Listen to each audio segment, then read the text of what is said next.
ভাই, ঘরের চালের ওপর একটা বৈদ্যুতিক তার ছিঁড়ে পড়েছে। এখন কি করব? খুব ভয় লাগছে। ভয় পাওয়ার কিছু নেই, কিন্তু খুব সতর্ক থাকতে হবে।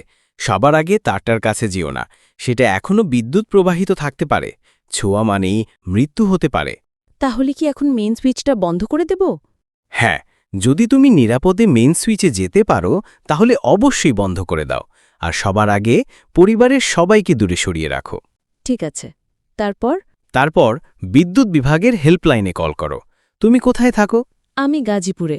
পল্লী বিদ্যুতের সংযোগ। তাহলে আরইবি অফিসে কল করো। তাদের স্থানীয় নম্বরে বলো, আমার ঘরের ছাদে বিদ্যুতের তার ছিঁড়ে পড়েছে, অনুগ্রহ করে দ্রুত ব্যবস্থা নিন। ঠিক আছে ভাই। আর কিছু করব? হ্যাঁ, কিছু কখনোই করবে না।